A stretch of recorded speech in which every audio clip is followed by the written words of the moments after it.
2023 Calabogie Summer Classic.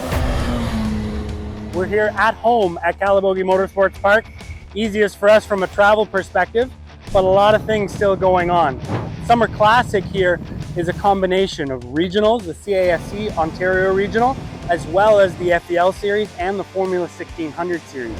So it's a great opportunity for drivers to continue to develop, continue climbing that motorsports ladder, while others are racing in that M-Zone Radical Cup Canada. For us, we have a few radicals that are going to be running with us under the awning or under the shop this weekend. We've got our 3 radical drivers, Tobi, Liang, and Hugh. And then we'll also have 2 Honda Civics that are going to be running the regionals, continuing to learn that front-wheel drive platform, getting that regional license ready so they can one day compete in the national championship. Fun weekend. We're at home, not too far to drive. Let's get ready for a good time.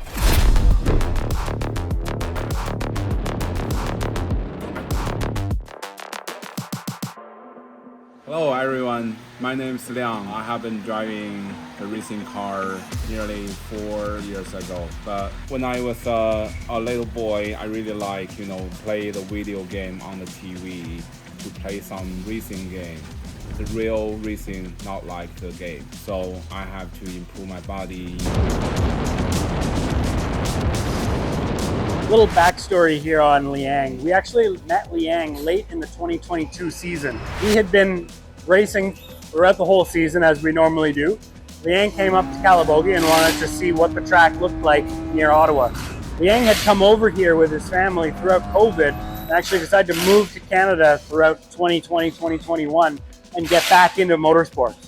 Now his background came from GT racing, GT4, and was looking to go to GT3. However, with the popularity of the Radical class here, it was really enticing for him to jump in one session at the end of the season last year and he was pretty well hooked. So he decided to pick up a car, use this season for testing and develop as a driver. So first off, learning the car, learn advanced driving with the Radical, learn what the chassis setups and some of those sweeps felt like as a driver, and then start getting into racecraft. Throughout the 2023 season, we used the Calabogie Challenge Series, the evening series, for the guys to develop that racecraft, go through some of those practice, qualify, and race sessions so that they're ready to go for that race event. So this is actually Liang's very first national level race. We're really excited. We're really happy about the work that he's done to get himself to this level, and we're happy to stand behind him and support him as he comes in the FEL Series.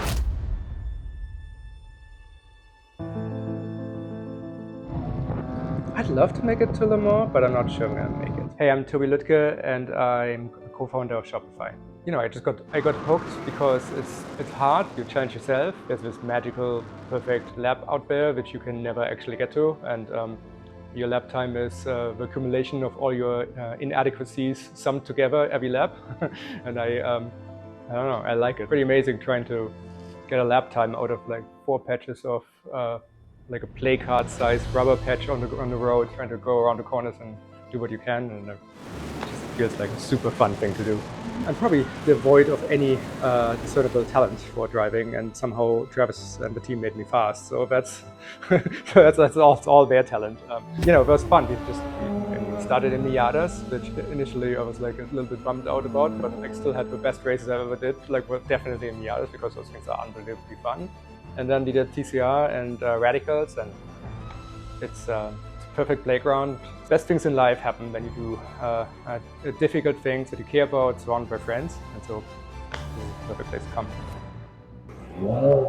Like Liang in the 3 car, rolling up to grid here at Calabogie is something they're quite familiar with. Both Tobi and Liang have been practicing in Calabogie's CMP Challenge Series with the Formula Libre class all season. So they're getting used to the flow of things in a little more relaxed environment, a local championship, so that what they practice, they can now apply it directly to the FEL Series.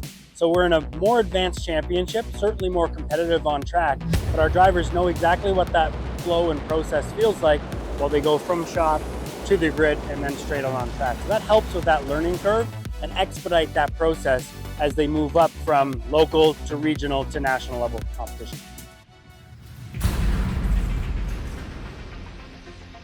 Yeah, my goal is to spend a couple of hours not thinking of work, which is, once the visor comes down, you can't think and you go fast, and that's perfect. I'm not the kind of person who can actually sit down and meditate. That just simply doesn't work with my mind. So I guess going faster on a track is my form of meditation. So that's my goal, my primary goal. Secondary goal is, again, I love doing difficult things around my friends. Like endurance racing seems like it is really, really good for this.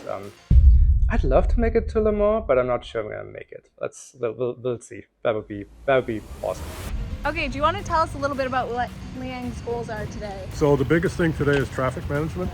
We have the advantage because it is a huge field of open wheel cars, probably 30-second delta between the fastest and the slowest, that he gets to run in faster traffic and have to manage letting that traffic by, choosing the right spots, and most importantly being decisive with slower traffic. That becomes a little more difficult when you're dealing with the same platform, the same aero, and that's something we'll work on this weekend and next week at Autosport. Looking to be competitive in both attack and defense the middle of September. So this weekend here at the Summer Classic at Calabogie, we have Friday practice. Most race weekends you use Friday to get drivers up to speed, get comfortable with the track and the setup. Now for Radical Cup this weekend, we have qualifying at the end of Friday. So that means even more important for Friday practice, drivers getting comfortable with that car and track conditions so they can try to lay down a quick lap at the end of the day. Tomorrow we'll roll into our race one. So we have one race on Saturday and then 2 races on Sunday. So again, thinking big picture on the weekend, you don't want to give it all up on the first race to try to win it all. You want to conserve your equipment and still make sure you have a quality car for Sunday as well. Now the other challenge that we have to consider is with Michelin and with most race series, you're restricted to how many sets of tires you can use. So we're only allowed 2 sets of tires for competition sessions. We'll use 1 set for qualifying in race 1, and then we'll use a second set for race 2 and race 3. So you have a bit more tire as you start that first session, but you do need to conserve it, otherwise you're going to fall off a bit of a cliff. Your lap times are going to get slower and slower, and you might start to lose positions in that second session. So that's up to the drivers, that's up to the crew and that team to make sure that they've got the car set up the way they want it to go. The drivers complying with what we need out of those tires so we can have a proper, thorough attack at the series and attack at that competition through all of the sessions, not just one.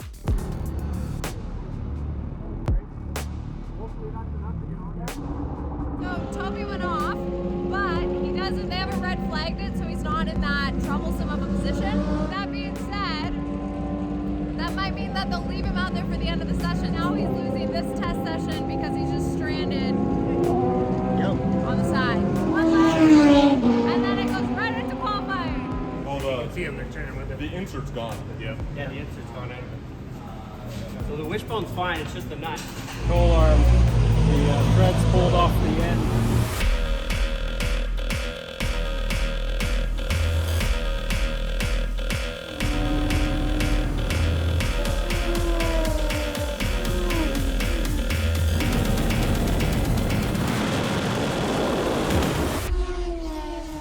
Quality in the books, 3 cars back in the shop. That's always important. A little bit different strategies for everybody. Hugh knows the track fairly well, knows the Radical quite well, so his goal was just go out and try to set a lap time. Liang and Tobi building up that speed with the left front issue in the final practice for Tobi. A lot of it was just feeling out that chassis, make sure everything's okay, the alignment was right. Fortunately, everything felt good. The guys were able to put down some laps. As you see, the cloud cover has been ominous all day. We weren't really sure what was going to happen, kind of bouncing between dry or wet session. We all went dry. Fortunately, the rain gods or the race gods played in our favor. It stayed dry. Everyone was able to put down their laps.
was an awesome weekend. Started with like an issue that made the car spin out, and I had to be towed back, and that started, didn't look so good in the beginning. Qualifying went great, and then there's a little bit of rain, and then the races, like I think I got to take up like something like 15 positions or something over the weekend. So that was just like wonderful back and forth, and radical racing is just so much fun. Prototypes, everyone's driving clean and great. Everyone's having different lines because this track is so interesting, and it's been a blast.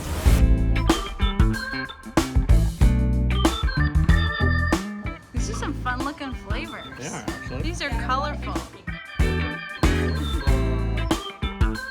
So Zook didn't come back this weekend because there's no pizza at Calabogie. That's too bad for him. It's better for me. Instead of Zook's pizza review today, we're going to do Trevor's ice cream review. We have TWOth dairy ice cream here today. So we're going to try out all the different ice cream and give everybody a review on it. So we've got the ranking all done, ready to go. I am a little bit of a chocolate fiend, so you'll probably see what wins in this one, but probably my least favorite, but still a really good ice cream, is the blue bubblegum. It literally has pieces of bubblegum in there, so you gotta start chewing as you get through it. But it's good, it's got some good flavor. I bet you a lot of the kids are gonna love that. And sixth, birthday cake. Definitely another flavorful one. A whole bunch of different pieces in there. Moon mist. Very, very candy, very, very flavorful. The blueberry treasure, very good. It's got pieces of white chocolate in it. That was actually a really good one. Who doesn't like a good sorbet, right? In the middle of summer, these are really good. Just good raspberry flavor to it. Nice and light. Again, the black raspberry had a nice cream, like almost like a jelly to it. And of course, the winner, I'm keeping this one. Cookies and cream.